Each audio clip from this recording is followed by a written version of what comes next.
C'était juste un autre jeudi soir froid à Boston lorsque mon téléphone sonnait sans relâche. Je faisais le ménage après une longue journée de travail, essayant de profiter du silence de mon petit appartement à Beacon Hill. Le bruit de la circulation lointaine et les klaxons occasionnels de Storrow Drive filtraient à travers ma fenêtre partiellement ouverte, apportant avec eux une brise fraîche d'automne qui me faisait légèrement frissonner. J'ai hésité quand j'ai vu l'identification de l'appelant. Le nom de mon frère brillait sur l'écran. Josh et moi n'avions pas parlé depuis des mois, du moins pas volontairement. La dernière fois que nous avons parlé, il avait emprunté de l'argent, promettant de me rembourser. C'était il y a 3 ans et le souvenir de cette conversation me laissait encore un goût amer dans la bouche. Alors que je regardais le téléphone, des souvenirs de notre enfance dans la banlieue de Lexington sont revenus. Josh et moi étions inséparables, construisant des forts de neige en hiver et chassant les lucioles en été. Il était mon protecteur, mon confident, celui qui m'a appris à faire du vélo et à tenir tête aux intimidateurs. Mais quelque part, les choses ont changé. C'était peut-être lorsqu'il a commencé à fréquenter les mauvaises personnes au lycée, ou lorsqu'il a abandonné l'UMass Amherst après seulement un semestre. Quelle que soit la raison, le Josh que j'avais connu en grandissant avait lentement disparu, remplacé par quelqu'un que je reconnaissais à peine. À contre-séhure, j'ai répondu à l'appel. « Bonjour », dis-je en essayant de garder ma voix neutre. « Rachel. »« Dieu merci, tu as décroché », résonna la voix de Josh, douce et charmante, le Josh que je connaissais. Cependant, des années de manipulation m'avaient appris que cette voix était toujours accompagnée de conditions. « Qu'est-ce que tu veux, Josh ?»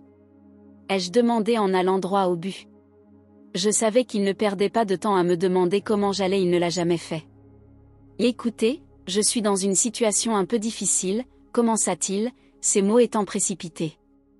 J'ai besoin de ton aide, ma sœur. J'ai des ennuis et tu es mon seul espoir.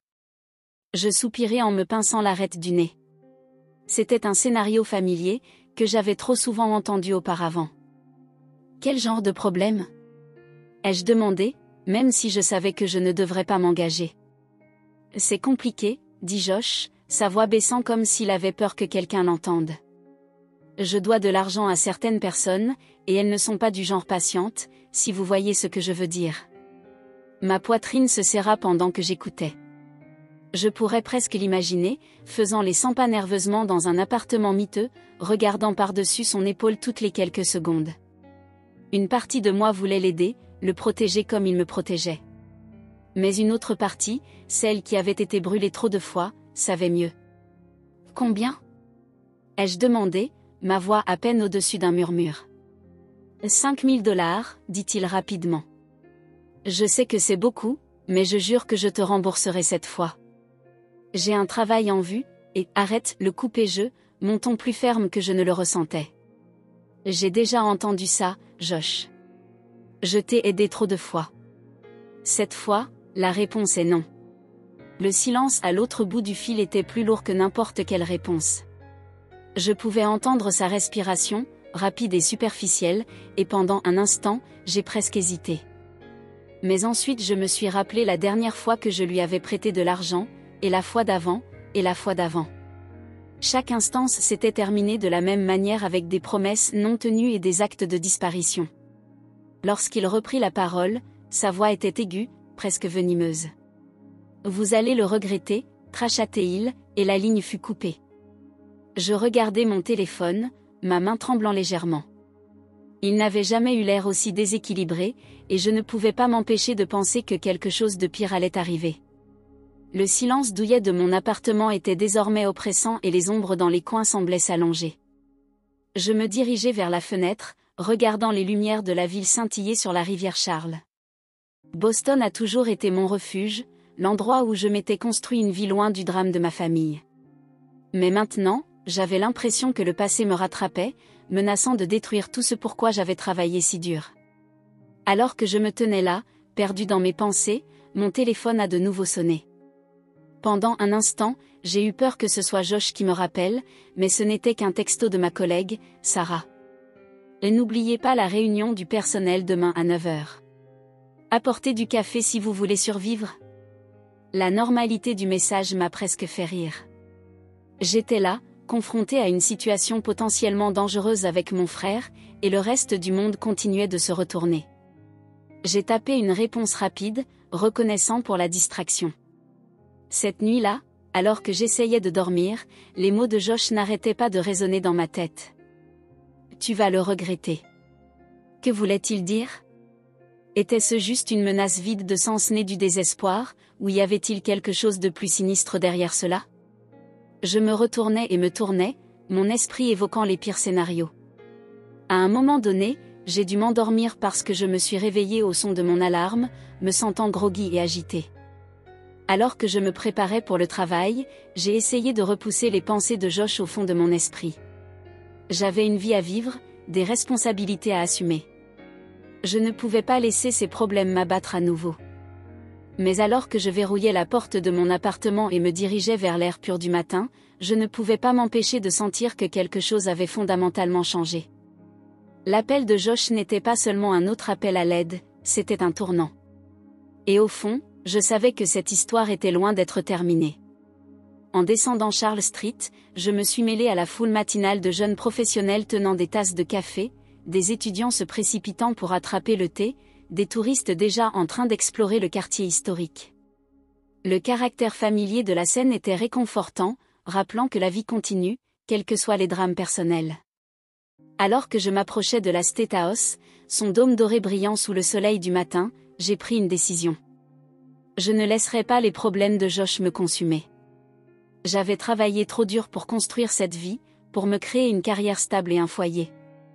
Quoi qu'il en soit, ce n'était pas ma responsabilité de réparer ça. Mais alors même que je pensais cela, une voix lancinante au fond de mon esprit me murmurait que ce n'était peut-être pas si simple. La famille a un moyen de vous ramener, peu importe les efforts que vous déployez pour vous libérer. Et les derniers mots de Josh, tu vas le regretter, ressemblaient moins à une menace qu'à une prémonition. Se débarrassant de ses pensées, j'affichais un sourire en entrant dans mon immeuble de bureau. Aujourd'hui, c'était juste un autre jour, me suis-je dit. Mais au fond, je savais que l'appel de Josh avait déclenché quelque chose qui allait tout changer. Je ne savais tout simplement pas à quel point ni dans combien de temps. Les jours qui ont suivi l'appel de Josh ont été un flou de routine et de normalité forcée. Je me suis lancée dans le travail, j'ai entrepris des projets supplémentaires et je suis restée tard au bureau. Tout pour garder mon esprit loin de l'inquiétude qui me rongeait le ventre. Mais malgré tous mes efforts, je ne parvenais pas à me débarrasser de ce sentiment de malaise. Josh avait déjà disparu après s'être mis en colère contre moi, mais cette fois, c'était différent. Il y avait d'un ton tranchant dans sa voix, un désespoir que je n'avais jamais entendu auparavant. Cela me rendait nerveux, regardant constamment par-dessus mon épaule alors que je rentrais chez moi après la garde chaque soir. J'ai commencé à revérifier mes serrures, pour m'assurer que mes fenêtres étaient sécurisées. La vieille pierre brune dans laquelle je vivais me semblait soudain moins charmante et plus vulnérable. Chaque craquement du plancher, chaque coup de vent faisant trembler les fenêtres me faisait sursauter. Je suis même allée jusqu'à acheter une batte de baseball que j'ai gardée près de mon lit. Josh n'avait jamais franchi de limite physique auparavant, mais il y avait quelque chose dans sa menace qui persistait dans mon esprit comme un nuage d'orage. Au fil des jours, je me suis retrouvée à scruter la foule dans la rue, m'attendant à moitié à voir le visage de Josh parmi les touristes dans le jardin public ou parmi les étudiants se précipitant dans Downtown Crossing. Mais il n'était visible nulle part, et d'une manière ou d'une autre, c'était encore plus troublant. J'ai essayé de me distraire en retrouvant des amis. Sarah du travail m'a convaincue de la rejoindre pour prendre un verre au Bacon Hill Pub un soir. Alors que nous étions assis au bar, en train de boire nos bières, elle remarqua ma distraction. « La terre à Rachel », dit-elle en agitant une main devant mon visage. « Tu as été à des millions de kilomètres toute la semaine. Que se passe-t-il » J'ai envisagé de m'en débarrasser, mais le poids de tout garder pour moi devenait trop lourd. Alors, je lui ai parlé de l'appel de Josh, de l'argent qu'il voulait et de la menace qu'il avait proférée. Les yeux de Sarah se sont agrandis pendant que je parlais. « Jésus, Rachel, dit-elle quand j'ai fini. Avez-vous pensé à appeler la police ?» Je secouai la tête. « Et leur dire quoi ? Que mon frère a proféré une vague menace au téléphone ? Il me moquerait de moi hors de la station. » Elle n'avait pas l'air convaincue, mais elle l'a laissé tomber, essayant plutôt de me distraire avec des potins au bureau et des projets pour le week-end. J'ai apprécié l'effort, mais mon esprit revenait sans cesse à Josh. Au fil de la semaine, je me suis retrouvée à sursauter à chaque bruit inattendu. Les bruits habituels de la vie urbaine, les klaxons des voitures, les sirènes, le grondement du thé passant sous terre sont tous devenus des menaces potentielles. Je savais que j'étais paranoïaque, mais je ne pouvais pas m'en empêcher. Puis, exactement une semaine après l'appel, c'est arrivé. Je me suis réveillée au milieu de la nuit au son du verre brisé en bas.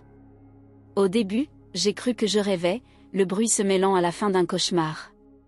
Mais ensuite je l'ai entendu, des pas lourds se déplaçant sur le sol en dessous. Mon cœur fit un bond dans ma gorge alors que je m'asseyais, figé sur place. La maison était sombre, à l'exception du faible clair de lune qui passait à travers ma fenêtre, projetant de longues ombres sur le sol de ma chambre. J'ai tendu l'oreille, essayant de comprendre les bruits venant d'en bas. Il n'y avait plus aucun doute à présent, quelqu'un était chez moi. Mon esprit s'est emballé. Ça ne pouvait pas être Josh, n'est-ce pas? Une partie de moi voulait croire qu'il n'irait pas aussi loin, que malgré tout, il était toujours mon frère. Mais une autre partie, celle qui était devenue méfiante et fatiguée de ses manipulations, savait mieux. J'ai attrapé mon téléphone sur la table de nuit, ma main tremblait tellement que je l'ai presque laissé tomber. Je devrais appeler le 911, ai-je pensé. Et si c'était Josh? Pourrais-je vraiment être celui qui envoie mon propre frère en prison? Alors que je débattais avec moi-même, j'ai entendu un fracas venant d'en bas, suivi de jurons étouffés. La voix était familière, trop familière. Mes pires craintes se sont confirmées. C'était Josh. J'ai posé mon téléphone et j'ai attrapé la batte de baseball à la place. Mes paumes étaient moites contre le bois lisse alors que je me dirigeais vers la porte de ma chambre. Je m'arrêtai là, mon oreille appuyée contre la surface fraîche, écoutant. Les bruits continuaient, le bruit des tiroirs qu'on ouvrait, des objets renversés. Prenant une profonde inspiration, j'ouvris la porte. Le couloir était sombre, mais je pouvais voir une faible lumière venant d'en bas, probablement des lampadaires à l'extérieur de la fenêtre maintenant brisée. Je bougeais aussi doucement que possible, grimaçant à chaque craquement des vieilles planches sous mes pieds. Quand j'atteignis le haut des escaliers, je m'arrêtai à nouveau. De là, je pouvais voir dans le salon. Et il était là, Josh, fouillant dans mes affaires, marmonnant avec colère pour lui-même.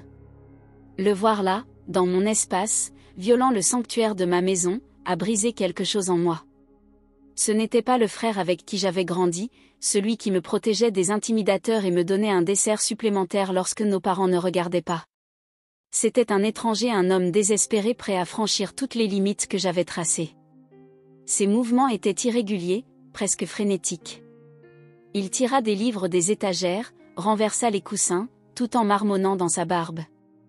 J'ai capté des bribes de ce qu'il disait, il faut qu'elle soit ici quelque part, et elle doit avoir de l'argent. Je restais là, serrant fermement la chauve-souris, partagée entre la peur et une étrange sorte de pitié. Que lui était-il arrivé? Qu'est-ce qui l'avait poussé à en arriver là? Mais même si ces questions me traversaient l'esprit, je savais que je ne pouvais pas laisser cela continuer. Prenant une profonde inspiration, j'ai crié, d'une voix étonnamment ferme, « Josh! Qu'est-ce que tu fous chez moi ?» Il se figea un instant, puis se tourna lentement vers moi. Dans la pénombre, je pouvais voir que ses yeux étaient injectés de sang, son expression mêlée de panique et de fureur. « Rachel, dit-il, la voix rauque. Je t'ai dit que j'avais besoin d'aide, et tu m'as simplement ignoré. Je n'avais pas le choix. » J'ai resserré ma prise sur la batte et j'ai tenu bon. « Ce n'est pas une aide, Josh. C'est une introduction par effraction. Est-ce que tu t'entends au moins ?» Il n'a pas répondu, au lieu de cela, il se précipita vers un autre tiroir, fourrant frénétiquement des objets dans ses poches. J'ai réalisé avec une soudaine clarté qu'il ne cherchait pas seulement des objets de valeur, il cherchait de l'argent, désespéré d'alimenter la mauvaise habitude qui s'était emparée de lui. « Arrête ça, Josh !» J'ai crié en descendant les escaliers. « Et tu dois partir. Maintenant. » Il se tourna vers moi, les yeux fous. « Tu ne comprends pas. Ils me tueront si je n'obtiens pas l'argent. » « Qui, Josh ? Qui va te tuer ? Mais il se contenta de secouer la tête, se remettant à sa recherche frénétique. Je savais alors qu'il n'y avait aucune raison de le raisonner. Il était trop loin, trop désespéré. Sans réfléchir, j'ai pris mon téléphone et j'ai composé le 911. J'ai parlé doucement, d'une voix basse pour qu'il n'entende pas, voici Rachel Simmons. Mon frère est entré par effraction dans ma maison au 24 Chestnut Street. J'ai besoin de la police maintenant. L'opérateur m'a assuré que de l'aide était en route. J'ai raccroché et j'ai croisé les yeux de Josh. « Et tu es allé trop loin, dis-je, la voix brisée. C'est la dernière fois. Il me regarda, la prise de conscience se lisant sur son visage. « Tu as appelé les flics ? Sur moi ? Ton propre frère ?» La douleur dans sa voix était presque suffisante pour me faire hésiter, mais je me suis ressaisie. « Tu es entré par effraction chez moi, Josh. Tu m'as menacé. Que attendais-tu de moi ? » Pendant un instant, il eut l'impression qu'il allait se précipiter sur moi. J'ai levé la batte, prêt à me défendre s'il le fallait. Mais ensuite, tout le combat semblait lui échapper. Il s'affala contre le mur, glissant jusqu'à ce qu'il soit assis par terre. « Je suis désolé, Rachel, marmonna-t-il, la tête dans ses mains. Je suis vraiment désolé. Je ne savais pas quoi faire d'autre.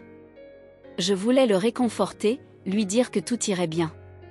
Mais je savais que ce ne serait pas le cas. Pas cette fois. Alors je suis resté là, ma batte toujours à la main, attendant l'arrivée de la police. Les minutes suivantes me parurent des heures. J'entendais des sirènes au loin, de plus en plus fortes. Josh n'a pas bougé de sa place sur le sol et je ne l'ai pas quitté des yeux. Lorsque la police a finalement franchi la porte, tout s'est passé dans le flou. Ils ont menotté Josh et lui ont lu ses droits. Alors qu'il le faisait sortir, il m'a regardé une dernière fois. La défaite à ses yeux était presque insupportable. Un officier est resté sur place pour recueillir ma déclaration. J'ai répondu machinalement à ses questions, toujours sous le choc de tout ce qui s'était passé. Lorsqu'il m'a demandé si je voulais porter plainte, j'ai hésité. Mais finalement, j'ai hoché la tête. Peut-être que ce serait le signal d'alarme dont Josh avait besoin. Après le départ de la police, je me suis retrouvée au milieu de mon salon saccagé, observant les dégâts. Des livres étaient éparpillés sur le sol, des tiroirs étaient grands ouverts et une brise fraîche sortait de la fenêtre cassée. Mais plus que le désarroi physique, c'est le sentiment de violation qui m'a submergée. Ma maison, mon refuge, avait été envahie. Et non pas par un étranger, mais par ma propre chair et mon sang. À mesure que l'adrénaline diminuait, l'épuisement m'a frappé comme un camion. Je me laissai tomber sur le canapé, mon esprit repensant aux événements de la nuit. J'avais fait la bonne chose, me suis-je dit. Je devais me protéger. Mais si c'était vrai, pourquoi est-ce que je me sentais si coupable ? J'ai dû m'assoupir parce que la prochaine chose que je savais, c'est que la lumière du soleil passait à travers la fenêtre cassée. Les événements de la nuit se sont précipités et pendant un instant, j'ai espéré que tout cela n'était qu'un mauvais rêve. Mais le désordre autour de moi était une preuve suffisante que cela s'était réellement produit. Alors que je commençais à nettoyer, mon téléphone a sonné. C'était ma mère. Mon estomac s'est effondré, les nouvelles allaient vite et je n'étais pas prêt pour cette conversation. Mais je savais que je ne pourrais pas l'éviter pour toujours. J'ai répondu au téléphone, me préparant à ce qui allait arriver. Je ne savais pas que ce n'était que le début d'une tempête qui allait ébranler les fondations même de ma famille. Le lendemain de l'effraction de Josh, je me suis retrouvé assis dans ma cuisine, en train de boire une tasse de café refroidi depuis longtemps. La maison était maintenant calme, presque étrangement, un contraste saisissant avec le chaos de la nuit précédente. J'avais passé la majeure partie de la matinée à nettoyer le désordre que Josh avait laissé derrière lui, mais les ruines émotionnelles n'étaient pas si faciles à ranger. Mon téléphone était posé sur la table devant moi, silencieux mais quelque peu accusateur. Je savais que je devais appeler mes parents pour leur expliquer ce qui s'était passé avant qu'ils ne l'apprennent de quelqu'un d'autre. Mais chaque fois que je l'attrapais, ma main se figeait dans les airs. Comment pourrais-je leur expliquer cela ? Comment leur faire comprendre que je n'avais pas d'autre choix que d'appeler la police contre leur fils, mon frère ? Comme invoqué par mes pensées, le téléphone a soudainement pris vie, vibrant contre le bois de la table. Le nom de ma mère est apparu sur l'écran et mon cœur s'est serré. C'est parti, pensai-je en prenant une profonde inspiration avant de répondre. Rachel? C'est vrai? Dis-moi que ce n'est pas vrai. La voix de ma mère était aiguë, la panique étant évidente dans chaque syllabe. Maman, commençai-je, mais elle m'interrompit. Ta tante Suzanne vient d'appeler. Elle a dit qu'elle avait vu la police emmener Josh loin de chez toi la nuit dernière. Que se passe-t-il, Rachel? Que as-tu fait? Son ton accusateur me piquait, mais je me ressaisis. Maman, Josh est entré par effraction chez moi hier soir. Il cherchait de l'argent et il ne voulait pas partir. J'ai dû appeler la police. Il y a eu un moment de silence à l'autre bout du fil, et pendant une brève seconde pleine d'espoir, j'ai pensé qu'elle avait peut-être compris. Mais ensuite elle reprit la parole, d'une voix basse et dangereuse. Comment as-tu pu faire ça à ton propre frère? Lui faire ça? Répétai-je, incrédule. Maman, il est entré par effraction chez moi. Il aurait pu me faire du mal. Il ne te ferait jamais de mal, dit-elle sèchement. Il fait partie de la famille, Rachel. Tu ne tournes pas le dos à la famille. J'ai senti une vague de colère monter dans ma poitrine. Et moi, maman? Je ne suis pas aussi une famille? Ne mérite-je pas de me sentir en sécurité dans ma propre maison? Mais elle n'écoutait pas. Elle était trop occupée à défendre Josh, à trouver des excuses pour son comportement. Il traverse une période difficile, a-t-elle déclaré. Si tu l'avais juste aidé quand il a demandé, je l'ai aidé de nombreuses fois auparavant, l'interrompis-je. Et à chaque fois, il a profité de ma gentillesse. Il doit bien y avoir une ligne quelque part, maman. Une ligne, se moqua-t-elle. Il ne s'agit pas de tracer des lignes, Rachel. Il s'agit de loyauté. De rester aux côtés de votre famille quoi qu'il arrive. Je fermai les yeux, sentant un mal de tête arriver. Même lorsque ce membre de la famille enfreint la loi. Même lorsqu'il met les autres en danger. Tu ne comprends pas, dit-elle, sa voix s'adoucissant légèrement. Josh a besoin d'aide, pas de punition. Nous devons le sortir de prison et le mettre en cure de désintoxication. J'ai soupiré. Maman, je suis d'accord que Josh a besoin d'aide. Mais il a déjà été en cure de désintoxication et ça n'a pas tenu. Peut-être que cette fois, il devra faire face aux conséquences de ses actes. Conséquences, répéta-t-elle, sa voix s'élevant à nouveau. As-tu une idée de ce qui pourrait lui arriver en prison? Il n'est pas fait pour cet endroit, Rachel. Il n'y survivra pas. La culpabilité qui me rongeait depuis la nuit dernière s'intensifiait. Et si elle avait raison? Et si Josh ne supportait vraiment pas la prison? Mais ensuite je me suis souvenu de son regard sauvage alors qu'il dévastait ma maison, du désespoir dans sa voix lorsqu'il parlait des gens après lui. Il était déjà en danger, qu'il soit en prison ou non. Je suis désolée, maman, dis-je en essayant de garder ma voix ferme. Mais je ne peux pas revenir sur ce qui a été fait. Et honnêtement, je ne suis pas sûre que je le ferais même si je le pouvais. Josh a besoin d'aide, oui, mais il doit aussi comprendre que ses actes ont des conséquences. Je l'entendis inspirer brusquement et je me préparai à une autre attaque. Mais quand elle reprit la parole, sa voix était froide et distante. Je n'aurais jamais pensé voir le jour où ma propre fille tournerait le dos à sa famille. Ton père et moi t'avons mieux élevé que ça, Rachel. Ces mots m'ont frappé comme un coup physique. Maman, ce n'est pas juste, non, ce qui n'est pas juste, c'est que tu abandonnes ton frère quand il a le plus besoin de toi. J'espère que tu es satisfaite de ta décision, Rachel. Vraiment. Et sur ce, elle raccrocha. J'ai regardé le téléphone avec incrédulité, les larmes me piquant les yeux. Comment les choses avaient-elles pu devenir si tordues? Comment suis-je devenu le méchant dans cette histoire? Le reste de la journée se passa dans le brouillard. J'ai suivi les mouvements de ma routine habituelle, prendre une douche, m'habiller, et même essayer de travailler à la maison. Mais mon esprit revenait sans cesse à la conversation avec ma mère, à Josh assis dans une cellule de prison, au désordre dans lequel ma vie était soudainement devenue. À la tombée de la nuit, mon téléphone sonna à nouveau. Cette fois, c'était mon père. J'ai répondu avec méfiance, m'attendant à davantage de la même chose. Mais à ma grande surprise, sa voix était calme, presque résignée. Rachel, dit-il, nous devons parler de cette situation avec Josh. Je me laissai tomber sur le canapé, soudain épuisé. Papa, laisse-moi finir, l'interrompit-il doucement. Ta mère est bouleversée et je comprends pourquoi. Mais je comprends aussi pourquoi tu as fait ce que tu as fait. J'ai ressenti une lueur d'espoir. Tu fais ? Il soupira lourdement. Josh est dans une spirale depuis longtemps maintenant. Nous avons tous essayé de l'aider, mais, eh bien, parfois l'aide ne suffit pas. Parfois, les gens doivent toucher le fond avant de pouvoir commencer à remonter. Les larmes me montèrent à nouveau aux yeux, mais cette fois de soulagement. C'est ce que j'essayais de dire, papa. J'aime Josh, je l'aime. Mais ce qu'il a fait, ce n'était pas bien. Non, ce n'était pas le cas, a-t-il reconnu. Mais Rachel, tu dois comprendre quelque chose. Ta mère, elle a toujours considéré Josh comme son bébé. C'est difficile pour elle d'accepter qu'il soit capable de faire quelque chose comme ça. J'ai hoché la tête, même s'il ne pouvait pas me voir. Je comprends, papa. Oui. Mais qu'en est-il de moi ?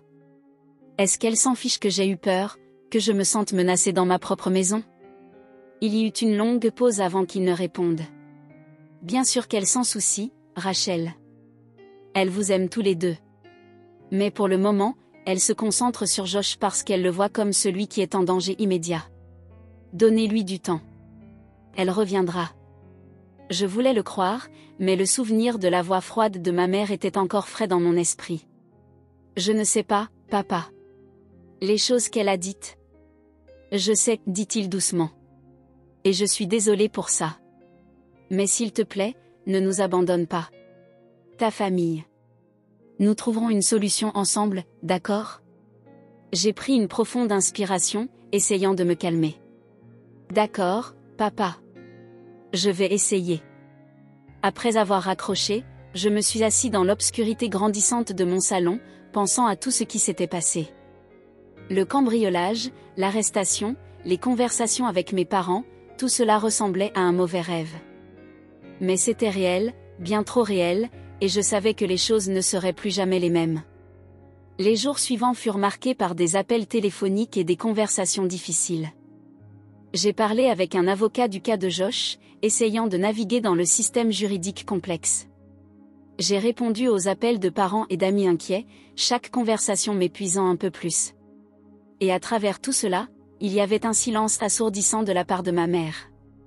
Une semaine après le cambriolage, je me suis retrouvée devant la prison du comté, le cœur battant dans ma poitrine. J'avais décidé de rendre visite à Josh pour essayer de comprendre pourquoi il avait fait ce qu'il avait fait. En passant les contrôles de sécurité, je ne pouvais m'empêcher de me demander si je faisais une erreur. Et s'il était en colère ? Et s'il me reprochait ça ? Situation ? Mais quand je l'ai vu, assis là dans sa combinaison orange, toutes mes peurs se sont dissipées.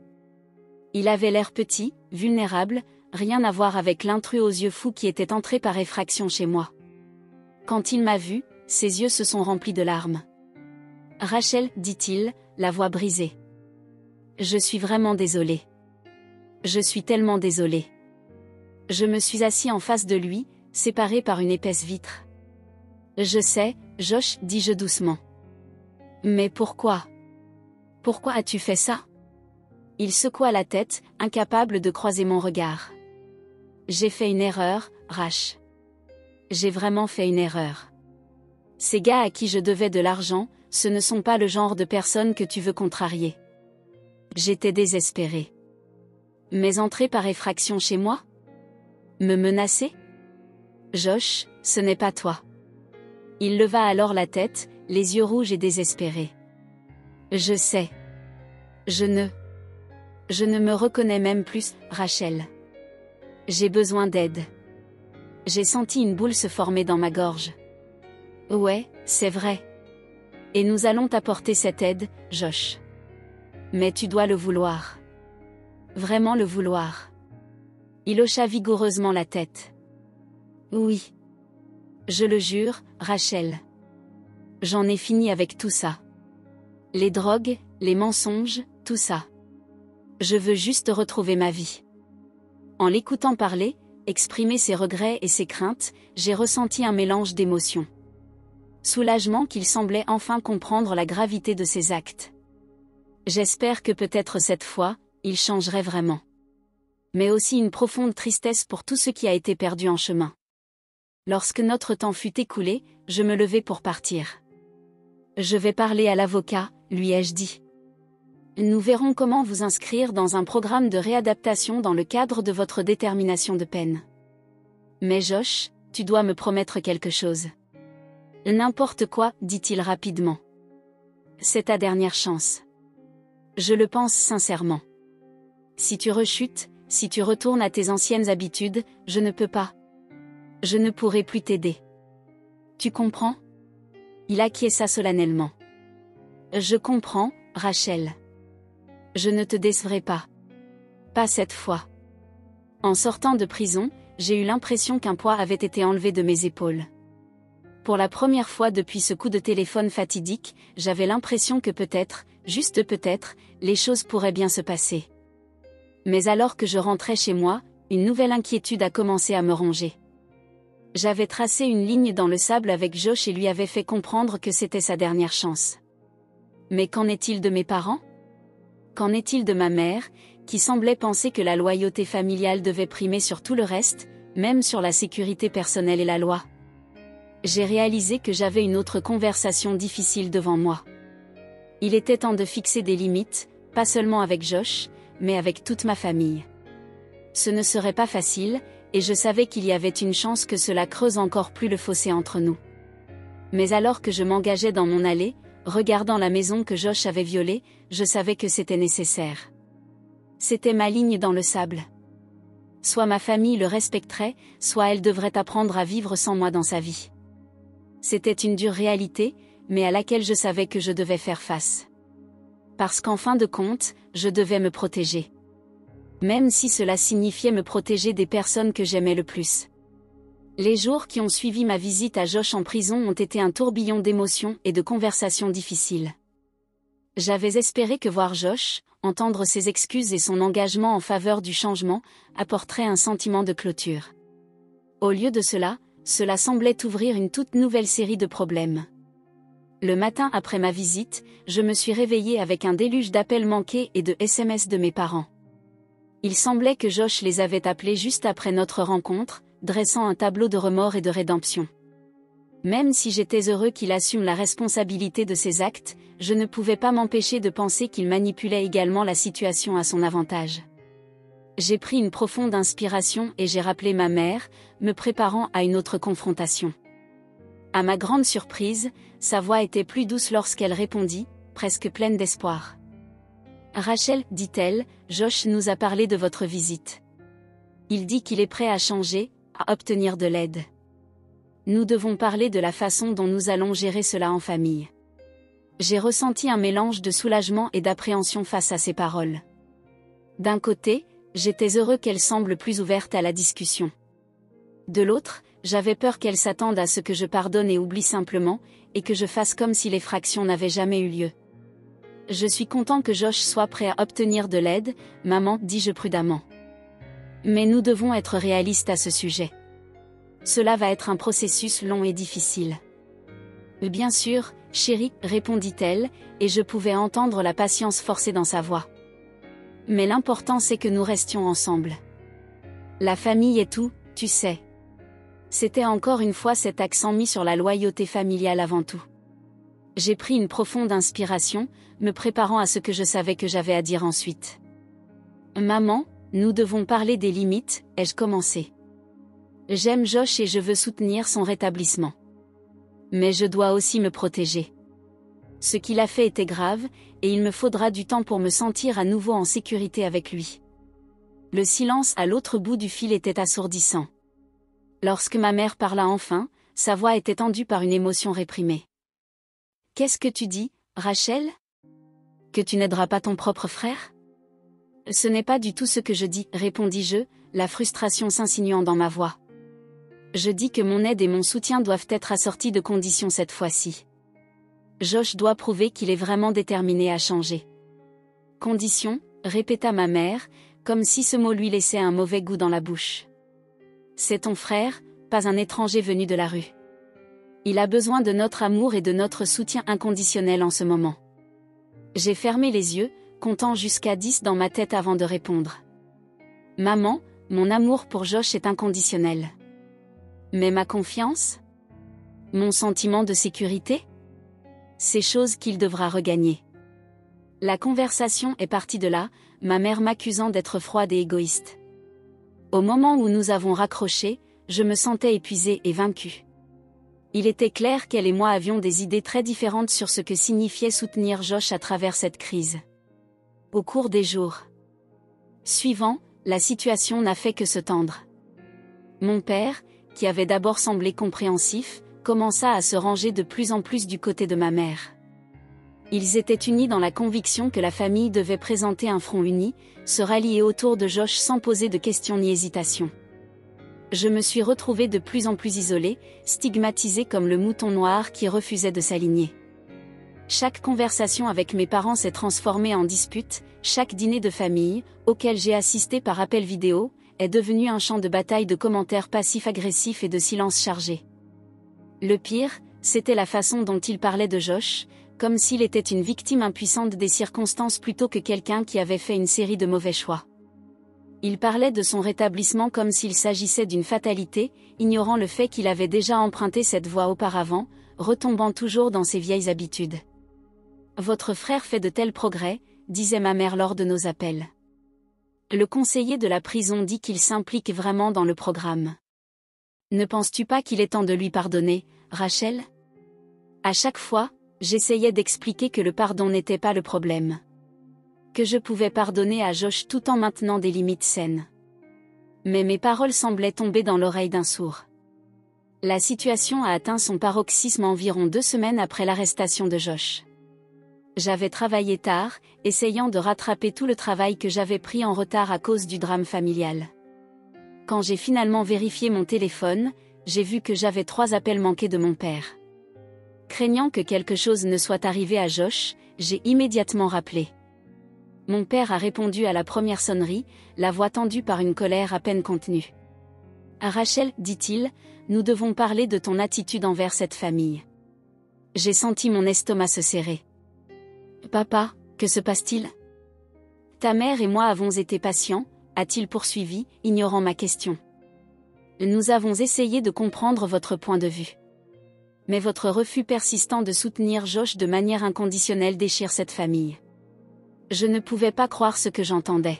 « Papa, je soutiens Josh. J'essaie juste de le faire d'une manière saine pour toutes les personnes impliquées. »« En bonne santé ?» Il se moqua. « Qu'est-ce qui est sain pour tourner le dos à votre propre frère ? » « Je ne lui tourne pas le dos, protestai-je. Je lui ai rendu visite en prison. Je parle aux avocats de l'avoir mis dans un bon programme de réadaptation. Comment est-ce que ce n'est pas un soutien ? Mais mon père n'écoutait pas. Il a lancé dans une tirade sur la fidélité familiale, sur l'importance de présenter un front uni au monde. Pendant qu'il parlait, j'ai ressenti un sentiment croissant d'incrédulité. Comment étions-nous arrivés ici ? Comment ma tentative de fixer des frontières saines s'est-elle transformée en cet ultimatum tout ou rien ? Enfin, quand il s'arrêta pour le souffle, j'ai sauté dedans. « Papa, je t'aime et maman. J'adore Josh. Mais je dois aussi m'aimer. Je dois me protéger. Tu ne peux pas comprendre ça ? » Il y a eu une longue pause, et pendant un moment, j'ai osé espérer que mes paroles lui avaient traversé. Mais quand il a parlé à nouveau, sa voix était froide et finale. « Rachel, je vais dire cette dernière fois. Soit vous vous engagez à soutenir Josh pleinement et sans réservation, soit... » Il s'éloigna et j'ai senti mon cœur faire la course. « Ou quoi, papa ? Ou peut-être que vous n'êtes pas la fille que nous pensions que vous étiez, termina-t-il tranquillement. Peut-être que tu n'appartiens pas à cette famille après tout. » Les mots m'ont frappé comme un coup physique. Je ne pouvais pas parler, je ne pouvais pas respirer. J'ai entendu mon père soupirer fortement à l'autre bout de la ligne. « Pensez Y, Rachel. Pensez vraiment à ce qui est important pour vous. Parce que pour le moment, il ne semble pas que la famille soit en tête de cette liste. » Avec cela, Il a raccroché, me laissant assis dans mon salon sombre, le téléphone serré dans ma main tremblante. Je ne pouvais pas croire ce qui venait de se passer. Mon propre père m'avait essentiellement donné un ultimatum, tomber en ligne ou être coupé de la famille. Les prochains jours se sont écoulés dans un flou de choc et d'incrédulité. Je m'attendais à ce que mon téléphone sonne, que mes parents puissent appeler et dire qu'ils avaient reconsidéré, qu'ils ont compris ma position. Mais l'appel n'est jamais venu. Au lieu de cela, il n'y avait que du silence, un silence assourdissant et oppressif qui semblait remplir tous les coins de ma vie. Je me suis lancée au travail, à rester en retard au bureau et à entreprendre des projets supplémentaires. Tout pour garder mon esprit occupé, pour éviter de m'attarder sur le trou béant qui s'était ouvert dans ma vie. Mais dans les moments calmes, quand j'étais seule dans mon appartement, la réalité de la situation allait s'écraser sur moi. Ma famille m'avait abandonnée. Tout cela parce que j'avais osé fixer des limites, pour prioriser mon propre bien-être aux côtés de la rétablissement de mon frère.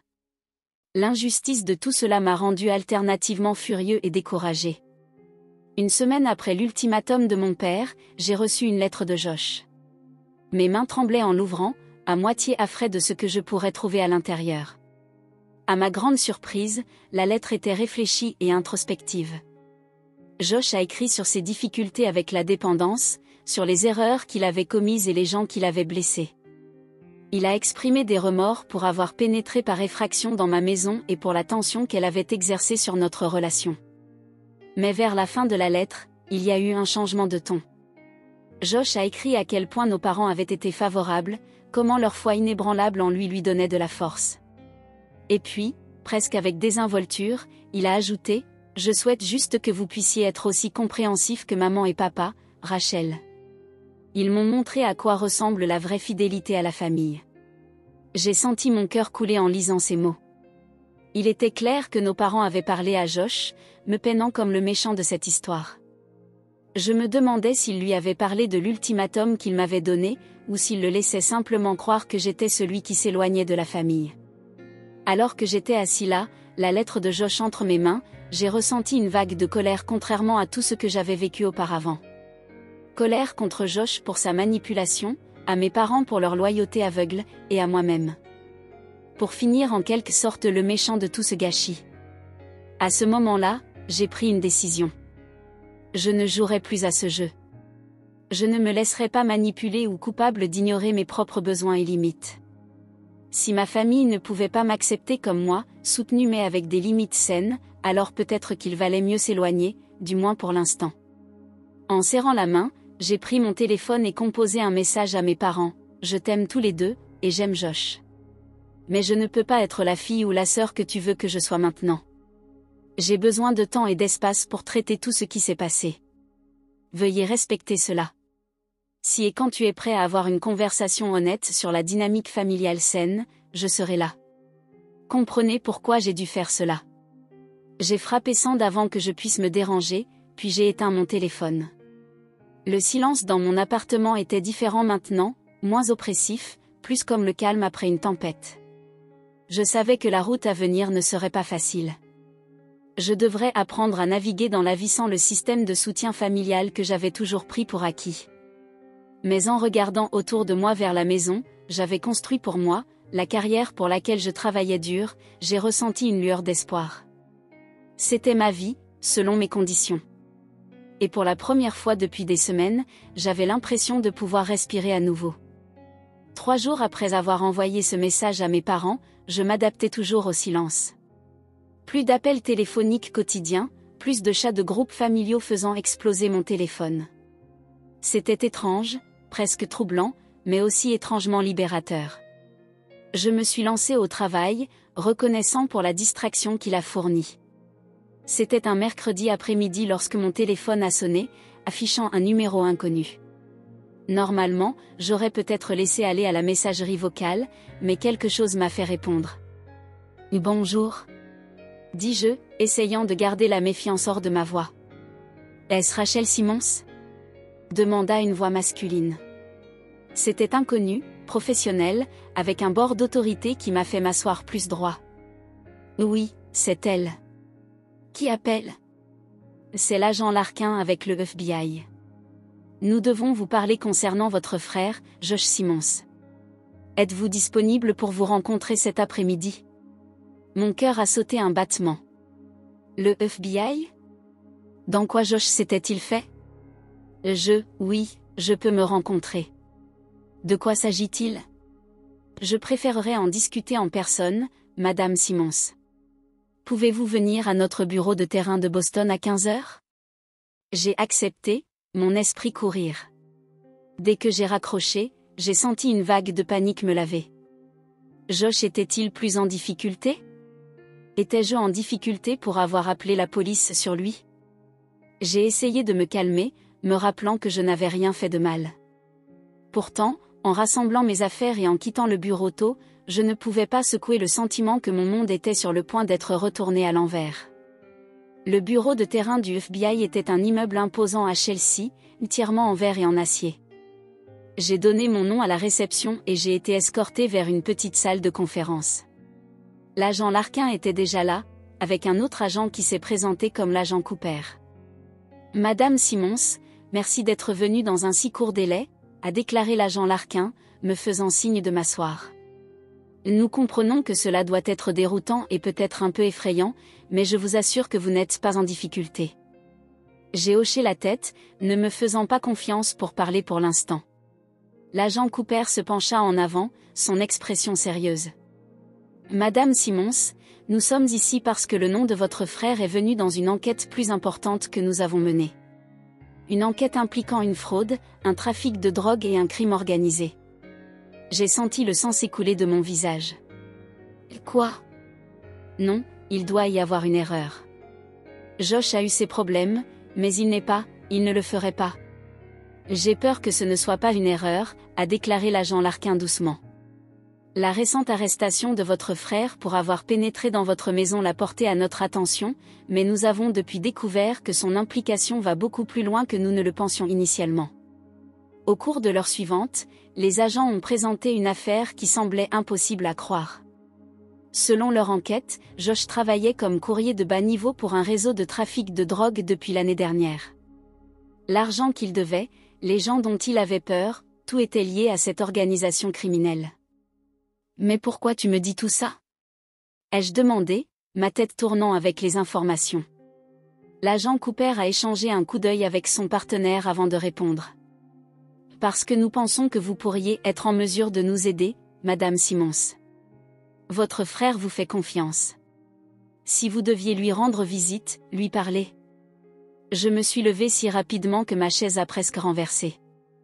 Non. Absolument pas. Je ne vais pas espionner mon frère pour toi.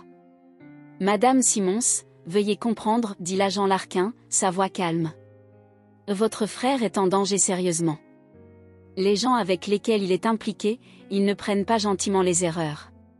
Et votre frère en a fait plusieurs. Je me suis enfuie dans ma chaise, me sentant soudainement très petite. Que voulez-vous dire, danger? L'argent qu'il doit? Ce n'est pas seulement une dette. C'est une menace. Ces gens, ils le feront du mal, Madame Simmons.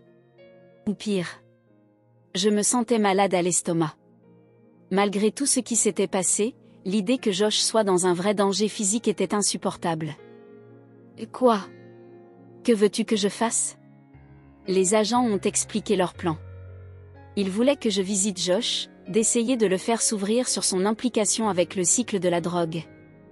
Ils m'ont assuré qu'ils offriraient une protection, que je ne serais en danger. Et si je fais ça, dis-je lentement, qu'arrive-t-il à Josh?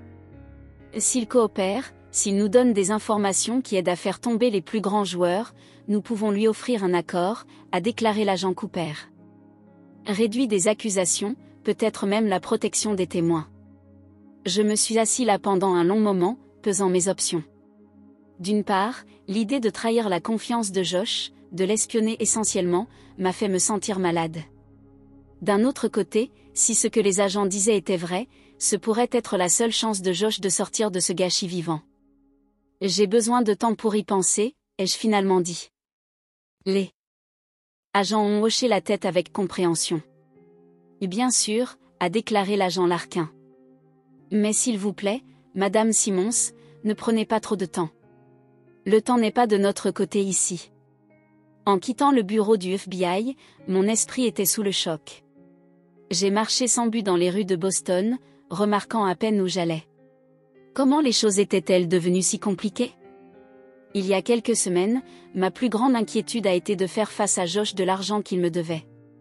Maintenant, on m'a demandé de le sauver potentiellement d'une organisation criminelle. Je me suis retrouvée à l'esplanade de Charles River, en regardant les voiliers glisser sur l'eau.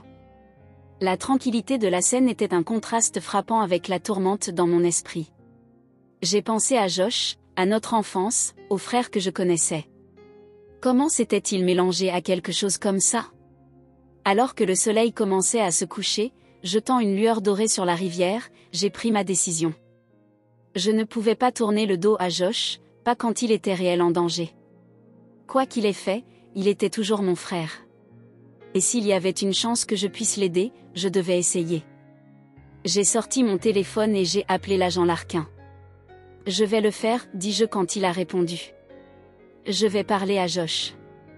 Mais j'ai besoin que tu me promets quelque chose. » « Qu'est-ce que c'est, Madame Simmons ? » « Promets-moi que tu feras tout ce que tu peux pour le garder en sécurité. Pour le faire sortir de ça. » Il y a eu une pause à l'autre bout de la ligne. « Nous ferons de notre mieux, Madame Simmons. C'est tout ce que je peux promettre. » Ce n'était pas la garantie à toute épreuve que je voulais, mais c'était quelque chose. Nous avons pris des dispositions pour ma visite à la prison le lendemain, et j'ai raccroché en ressentant un mélange de détermination et d'effroi.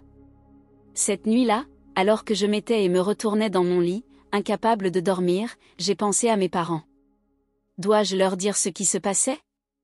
Ils avaient le droit de savoir que leur fils était en danger. Mais ensuite je me suis souvenu de leur ultimatum, leur refus de comprendre ma position. Me croiraient-ils même si je leur disais? Ou le verraient-ils comme une autre attaque contre Josh? En fin de compte, j'ai décidé de garder les informations pour moi, du moins pour l'instant. Je ne pouvais pas les risquer d'interférer, pas lorsque la vie de Josh pourrait être en jeu. Le lendemain matin, je me suis retrouvée à nouveau à traverser les portes de la prison du comté. Cette fois, cependant, je n'étais pas seulement Rachel, la sœur de Josh. J'étais un informateur, portant un microphone caché fourni par le FBI. Le poids était lourd contre ma peau, un rappel constant de ce que j'allais faire. Lorsque Josh a été amené, j'ai été choquée par son apparence. Il avait l'air encore plus hagard qu'auparavant, avec des cercles sombres sous ses yeux et une énergie nerveuse qui semblait le rayonner. « Rachel, dit-il, sa voix craquant. Je ne pensais pas que tu reviendrais. » J'ai forcé un sourire, essayant de garder ma voix stable. « Bien sûr, je suis revenu, Josh. Tu es mon frère. » Pendant que nous parlions, j'ai essayé de diriger la conversation vers ses amis, les gens à qui il devait de l'argent. Josh était évasif au début, mais au fil de la visite, il a commencé à s'ouvrir. « Ces gars, Rach, ils ne sont pas comme quiconque que j'ai jamais traité auparavant, » a-t-il dit, sa voix basse. « Ils ne plaisantent pas. J'ai vu ce qu'ils font aux gens qui les traversent. » Je me penchai en avant, mon cœur battant. « Que voulez-vous dire, Josh? Qu'avez-vous vu? » Il secoua la tête, la peur évidente dans ses yeux. « Je ne peux pas, je ne devrais pas en parler. Ils le sauront. Ils savent toujours. » « Josh, écoute-moi, dis-je, tendant la main pour lui prendre la main. Vous n'êtes pas en sécurité. Mais il y a des gens qui peuvent vous aider. Des gens qui peuvent vous protéger. Vous avez juste besoin de leur dire ce que vous savez. » Il retira sa main, me regardant avec suspicion. « De quoi parlez-vous, Rachel? Qui sont ces gens? » J'ai ouvert la bouche, puis je l'ai fermée à nouveau. Je ne pouvais pas lui parler du FBI, pas ici, pas maintenant. Je veux dire, il y a des options, Josh. Les moyens de sortir de cela. Mais vous devez être prêt à parler. Le reste de la visite était tendu. Josh a grimpé, refusant de dire quoi que ce soit de plus sur ses amis ou les problèmes dans lesquels il était. « Soyez prudent, Rachel, a-t-il dit alors qu'il était emmené. Et tu ne sais pas dans quoi tu vas. » En quittant la prison, j'ai ressenti un mélange de frustration et de peur. Je n'avais pas obtenu autant d'informations que le FBI l'espérait, mais ce que Josh avait dit était effrayant. Ces personnes avec lesquelles il était impliqué étaient dangereuses, plus dangereuses que je ne l'avais imaginé. L'agent Larkin m'attendait dans une voiture indescriptible à l'extérieur de la prison. « Comment ça s'est passé ?» demanda-t-il en glissant dans le siège passager. Je secouai la tête. Pas génial. Il a peur, vraiment effrayé. Mais il ne m'a pas donné grand-chose à faire. L'agent hocha la tête, l'air réfléchi. C'est un début, Madame Simmons. Ces choses prennent du temps. Nous allons organiser une autre visite dans quelques jours. Alors que nous retournions dans mon appartement, je ne pouvais pas secouer le sentiment que j'étais au-dessus de ma tête. J'avais accepté d'aider le FBI à protéger Josh, mais maintenant je commençais à me demander si je le mettais encore plus en danger. Et qu'en est-il de moi? Si ces gens étaient aussi dangereux que Josh l'a dit, que ferait-il s'il découvrait que je parlais au FBI? Lorsque nous sommes arrivés dans mon immeuble, l'agent Larkin s'est tourné vers moi avec une expression sérieuse. Madame Simmons, il y a autre chose que vous devriez connaître. Notre enquête, ce n'est pas seulement votre frère. J'ai senti un froid descendre ma colonne vertébrale. Que veux-tu dire? Il a hésité un instant avant de continuer. Nous avons des raisons de croire que vos parents pourraient également être impliqués. Le monde semblait incliné sur son axe. Mes parents? Impliqués dans le trafic de drogue et le crime organisé? C'était impossible. Et pourtant, j'ai pensé à leur défense aveugle de Josh, leur insistance sur la loyauté avant tout. Avait-il su quoi il était impliqué tout au long? Alors que je montais les escaliers jusqu'à mon appartement, mon esprit tournait. Tout ce que je pensais savoir sur ma famille était remis en question. Et j'étais en plein milieu de tout cela, marchant une ligne dangereuse entre la loyauté et la justice. J'ai déverrouillé ma porte, mes mains tremblant légèrement. Alors que je suis entrée à l'intérieur, je ne pouvais pas secouer le sentiment que ma vie avait irrévocablement changé. La rencontre avec le FBI avait en effet tout changé, mais je commençais à réaliser que ce n'était que le début. Quoi qu'il en soit, je savais une chose avec certitude, rien ne serait plus jamais le même. La révélation que mes parents pourraient être impliqués dans les activités criminelles de Josh me frappe comme une tonne de briques. J'ai passé les prochains jours dans un étourdissement, en passant par les mouvements au travail, mais mon esprit était ailleurs. Chaque anneau de mon téléphone, chaque coup à ma porte m'a fait sauter. J'avais l'impression de vivre dans un univers parallèle, où rien n'avait de sens. C'est un samedi matin, juste au moment où je terminais ma première tasse de café, que mon monde a incliné à nouveau sur son axe. Mon téléphone a bourdonné d'un texte d'un numéro inconnu, allumé les nouvelles. Channel 5. Avec des mains serrées, j'ai attrapé la télécommande et j'ai allumé le téléviseur.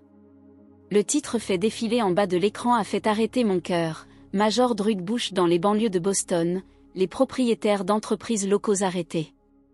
Alors que l'encre de nouvelles commençait à parler, je coulais sur mon canapé, mes jambes ne sont plus en mesure de me soutenir. Dans un développement choquant, les propriétaires d'entreprises locales Robert et Linda Simmons ont été arrêtés ce matin en lien avec une opération de trafic de drogue à grande échelle. Le couple, connu pour sa chaîne de quincaillerie réussie, auraient utilisé leurs entreprises comme un front pour le blanchiment d'argent et la distribution de médicaments. Je ne pouvais pas respirer. La pièce tournait. Cela ne pouvait pas se produire. Pas mes parents. Pas les gens qui m'avaient élevé, qui m'avaient appris le bien du mal. Et pourtant, comme le reportait le reportage, montrant des images de ma maison d'enfance attaquée par des agents du FBI, je savais que c'était trop réel. Avant même que je puisse commencer à traiter ce que je voyais, mon téléphone a commencé à sonner. C'était ma tante Suzanne, la sœur de ma mère. J'ai répondu, ma voix à peine au-dessus d'un murmure. Rachel? Oh, Dieu merci, tu as repris. Avez-vous vu la nouvelle? Cela doit être une sorte d'erreur, non? Tes parents ne le feraient jamais. Je l'ai coupé, incapable de supporter ces questions quand j'ai eu si peu de réponses moi-même. Je ne sais pas, tante Suzanne. J'ai besoin de passer des appels. Je vais te répondre, d'accord? J'ai raccroché avant qu'elle ne puisse répondre, mon esprit courir. Dois-je appeler l'agent Larkin? Dois-je essayer de contacter mes parents? Alors que je débattais de mon prochain déménagement, mon téléphone a de nouveau bourdonné. Cette fois, c'était un numéro que je reconnaissais trop bien, la prison du comté où Josh était détenu. Rachel? La voix de Josh était frénétique quand j'ai répondu. Rachel, tu dois les aider. Tu dois faire quelque chose. Josh, calme-toi, dis-je, essayant de garder ma propre voix stable. Que se passe-t-il? Savez-vous quelque chose à ce sujet? Il y a eu une pause à l'autre bout de la ligne, et quand Josh a repris, sa voix était plus bas, presque vaincue. Je les ai peut-être impliqués. Rachel, je suis vraiment désolée. Je n'ai jamais voulu que cela se produise. J'ai senti une vague de colère se lever dans ma poitrine. Que voulez-vous dire, vous les avez impliqués? Josh, qu'as-tu fait? Mais avant de pouvoir répondre, j'ai entendu une agitation en arrière-plan, puis la ligne est morte. J'ai regardé mon téléphone avec incrédulité, me sentant plus perdue et seule que jamais.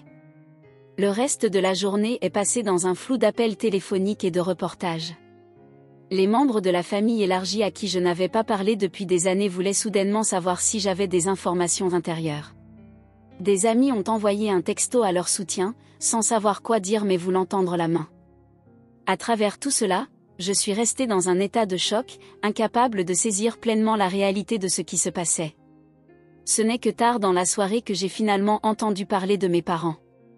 L'appel est venu d'un numéro que je n'ai pas reconnu, et quand j'ai répondu, j'ai entendu la voix de ma mère, semblant plus petit et plus vulnérable que je ne l'avais jamais entendu auparavant. Rachel? Chérie, c'est toi? Maman, soufflai-je, une bosse se formant dans ma gorge. Maman, qu'est-ce qui se passe? Tu vas bien? Où es-tu? Nous sommes au poste de police, a-t-elle dit, sa voix tremblant.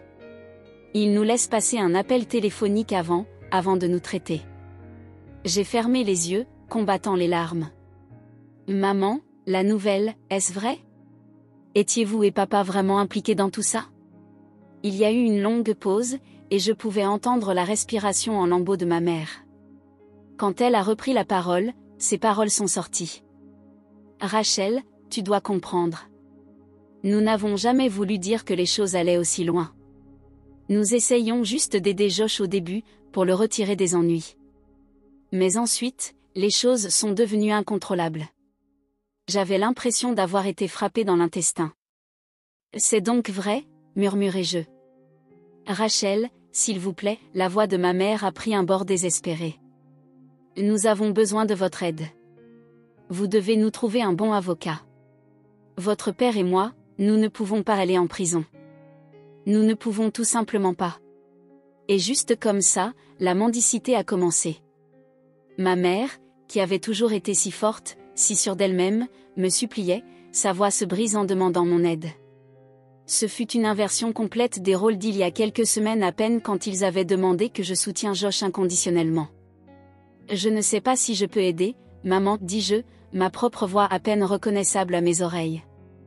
C'est grand. Vraiment grand. Mais tu dois le faire, elle a pleuré. Nous sommes vos parents, Rachel. Après tout ce que nous avons fait pour vous, tout ce que nous avons sacrifié, vous nous devez cela. J'ai senti un éclair de colère traverser mon choc et mon confusion. Et tu te dois? Maman, toi et papa tu te fais dans ce gâchis. Tu as choisi de enfreindre la loi. Comment pouvez-vous dire que je vous dois quelque chose en ce moment? Parce que nous sommes de la famille. Cria-t-elle, sa voix faisant écho au téléphone. La famille se tient à côté, quoi qu'il arrive. N'est-ce pas ce que nous vous avons appris? J'ai pris une profonde inspiration, essayant de me calmer. Vous m'avez également appris sur le bien et le mal, maman. À propos de la suite de la loi. Qu'est-il arrivé à ces leçons? Il y avait un son. Étouffé à l'autre bout de la ligne, puis la voix de mon père est passée. Rachel, écoute-moi. Nous avons fait des erreurs, oui. Mais nous l'avons fait pour Josh. Pour la famille. Vous devez comprendre cela. Papa, dis-je, ma voix se brise. Comment pourriez-vous? Comment pourriez-vous risquer tout comme ça? Nous n'avions pas le choix, a-t-il dit, sa voix. Josh était en difficulté, de vrais ennuis. Ces gens à qui il devait de l'argent, ils étaient dangereux. Nous avons dû faire quelque chose. J'ai secoué la tête, même s'il ne pouvait pas me voir. Il y a toujours un choix, papa. Tu aurais pu aller à la police, aurais pu obtenir de l'aide à Josh. Véritable aide. Et laisse notre fils aller en prison? La voix de ma mère est revenue sur la ligne. Nous ne pouvions pas faire ça, Rachel. Nous ne pouvions pas l'abandonner comme ça. L'ironie de ces paroles n'a pas été perdue pour moi.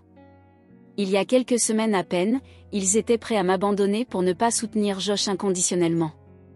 Et maintenant, ils étaient là, ayant tout jeté pour lui. Rachel, s'il te plaît, la voix de mon père était plus douce maintenant, presque cassée. Nous avons besoin de vous. Nous ne pouvons pas affronter cela seuls. J'ai fermé les yeux, en sentant que les larmes commencent à se glisser sur mes joues. J'ai besoin de temps pour penser, papa. C'est trop. Je ne peux pas simplement. Nous n'avons pas le temps. Ma mère a coupé. Il nous emmène à la prison du comté ce soir. Nous avons besoin d'un avocat maintenant, Rachel. Nous avons besoin que vous puissiez vous intervenir et être là pour votre famille. Le désespoir dans sa voix était palpable, et pendant un moment, je me sentais vaciller. C'étaient mes parents, après tout. Les gens qui m'avaient élevé, qui avaient toujours été là pour moi. Puis-je vraiment leur tourner le dos maintenant, quand ils avaient le plus besoin de moi? Mais ensuite j'ai pensé à ce qu'ils avaient fait. Les lois qu'ils avaient enfreintes, la vie qu'ils avaient potentiellement ruinée grâce à leur implication dans le trafic de drogue. Et j'ai pensé à Josh et à la façon dont leur soutien aveugle avait permis sa descente dans la criminalité. Je suis désolée, dis-je, ma voix à peine au-dessus d'un murmure. Je ne peux pas. Je ne peux pas faire ce que vous demandez. Pas pour le moment. J'ai besoin de temps pour traiter tout cela. Rachel, non. La voix de ma mère était désormais frénétique. Vous ne pouvez pas nous abandonner comme ça. Nous sommes vos parents. Et vous êtes également suspect dans une enquête fédérale, dis-je, trouvant de la force que je ne savais pas que j'avais. Je vous aime tous les deux, mais je ne peux pas m'impliquer. Pas avant que je comprenne plus sur ce qui se passe. Je pouvais entendre ma mère recommencer à discuter, mais il y avait un bruit en arrière-plan, puis la voix de mon père est venue en jeu. Nous ne sommes pas du temps. Rachel, s'il vous plaît, pensez à ce que nous avons dit. Nous vous aimons. Et avec cela, la ligne est devenue morte. Je me suis assis là, le téléphone est toujours pressé à mon oreille, sentant que le monde avait abandonné sous moi. Mes parents, les gens que j'avais toujours admirés, me suppliaient maintenant de l'aide pour sortir de leur propre fabrication. Au fur et à mesure que la nuit avançait, la mendicité a continué. Les appels de parents, me demandant de reconsidérer, de rester à côté de ma famille. SMS d'amis de la famille, me demandant d'aider mes parents. Même une messagerie vocale en larmes de ma grand-mère, suppliant d'être une bonne fille et de soutenir mes parents en leur temps de besoin. Mais à chaque appel, chaque message, j'ai senti ma résolution se renforcer. Je ne pourrais pas être attirée dans ce domaine. Je ne pouvais pas compromettre ma propre éthique, mon propre sentiment de bien et de mal, même pour ma famille. Surtout pas pour une famille qui était disposée à me rejeter il y a quelques semaines à peine pour ne pas être conforme à leurs demandes. Alors que je m'asseyais dans mon appartement sombre, la lueur de la télévision scintillait toujours avec des mises à jour sur l'affaire, j'ai réalisé que c'était ma ligne dans le sable. C'était le moment où je devais décider qui j'allais être, quel genre de personne j'allais devenir. Avec une profonde inspiration, j'ai décroché mon téléphone une dernière fois et composé le numéro de l'agent Larkin. Quand il a répondu, j'ai parlé sans hésitation. Agent Larkin, c'est Rachel Simmons. Je pense que je suis prêt à vous dire tout ce que je sais. Alors que je commençais à parler, j'ai senti un poids soulevant mes épaules. La mendicité pourrait continuer, la pression de ma famille pourrait ne pas être relâchée, mais j'avais fait mon choix. Et pour la première fois depuis des semaines, j'avais l'impression de pouvoir respirer à nouveau.